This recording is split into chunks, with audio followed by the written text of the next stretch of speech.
Welcome, adventurer. I'm Brandon, and I'll be your voice guide through the Nutty Putty Cave. Alongside this narration, you'll find 10 audio tapes scattered throughout the cave, one for each unique section. Collect them all to uncover the full story of this remarkable place.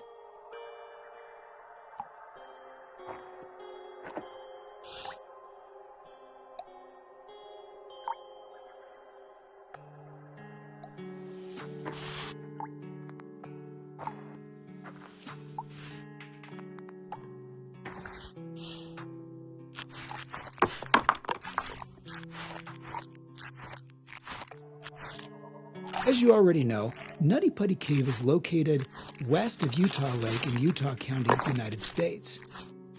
Despite its big reputation, the cave isn't actually that large.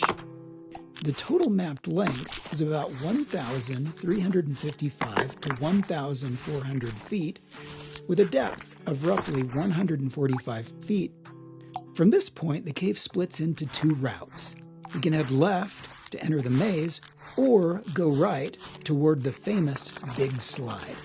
For the full experience, I recommend starting on the left. Let's go there now. Look at your watch. The percentage shows how much of the cave you've already explored. Remember, you can rewind or pause the audio guide at any time using the tablet or the menu, which opens by pressing and holding the right stick. Hold it now and try adjusting the audio by touching the on-screen icons. Feel like sliding? You're not alone.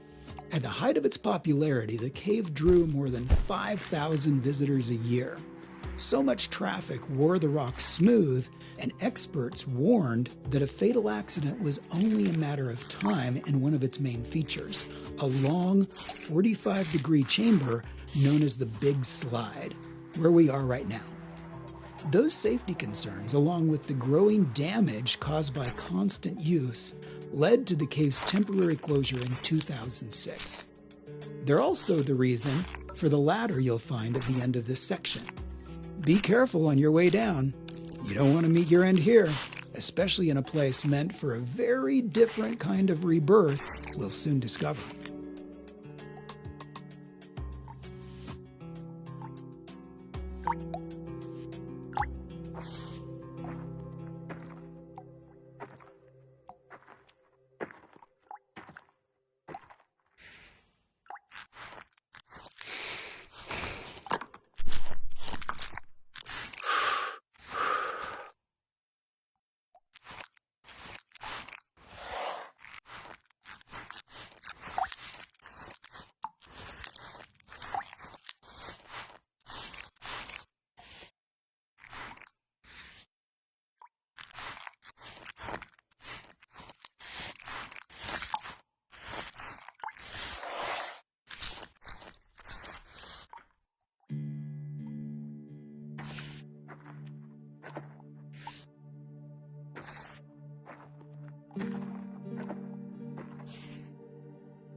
The corridor to the left leads to Ed's Push and the story of what happened there.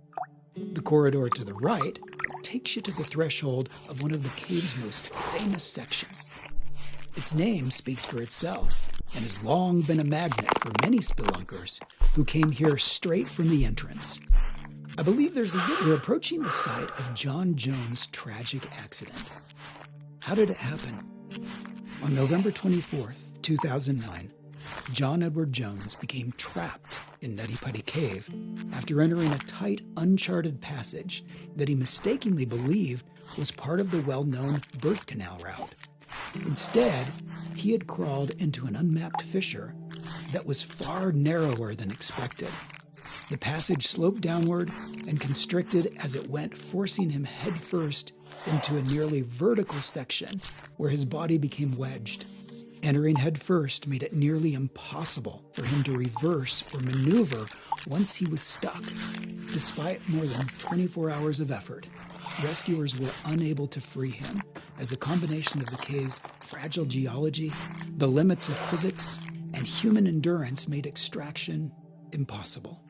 In the aftermath, authorities made the difficult decision to leave his body where it was and permanently seal the cave, rather than risk more lives in a recovery attempt.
Even before Jones's death and the permanent closure of the cave, there were many cases of people getting lost here, with Boy Scouts being perhaps the most frequently rescued group over the years.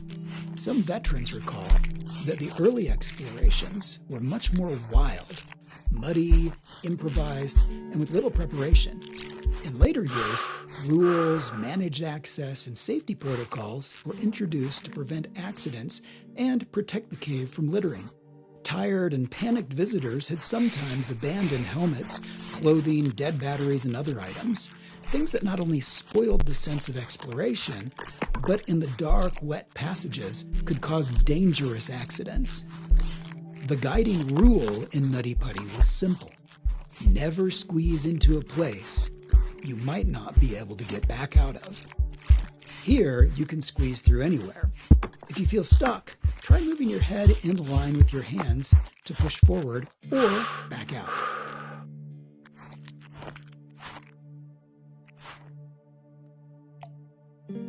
We're now traveling through Vein Alley, another biologically named section of the cave. Names like this, as well as the aorta crawl and the birth canal, are not merely metaphors for the vein-like network of winding passages. They also reflect the cave's unique ecosystem, which hosts an endemic fauna. Various insects and bats have specifically adapted to survive in these dark, narrow chambers, making Nutty Putty not only a remarkable geologic formation, but also a site of considerable biological interest. The alley has several branches. If you want to achieve a 100% exploration rating of the cave, try to visit them all. The Vein Alley marks the end of the right route through the cave. So when you feel you've had enough, you can make your way back to the entrance.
Here we are. This section of the passage is called the maze, and you'll soon see why. Sculpted by hot water in some unusual forms, it's given many adventurers their first taste of getting lost here. You see, Nutty Putty is a hydrothermal cave. Instead of being carved by rainwater seeping down, it formed through hydrothermal activity. Its origin is also hypogenic, meaning superheated, mineral-rich water rose from below and dissolved the rock from the inside out. Quite unusual compared to most limestone caves. Take a look and let's proceed further to the big room.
Welcome to the big room.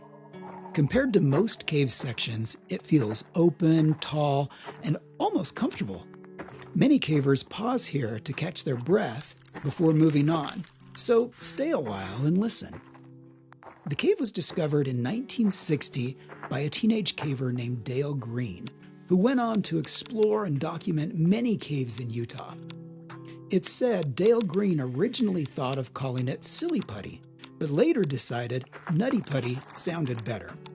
Can't argue here. The cave takes its name from its soft clay-like texture made of silicon dioxide, the same mineral found in sand. As it formed upward through superheated water depositing calcite, other minerals were also left behind, creating a complex structure. That's why many passages are wet and filled with sticky clay, while in other places, the walls are made up of cherty limestone, sometimes coated with a thin layer of powdery calcite.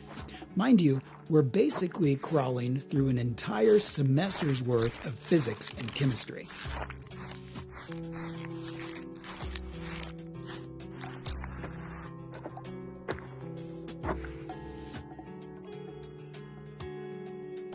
We're approaching the end of this section of the cave. Got yourself warmed up? Good. Perhaps it's due to its hydrothermal past. Temperatures inside Nutty Putty remain around 55 degrees Fahrenheit or 12.7 degrees Celsius year-round.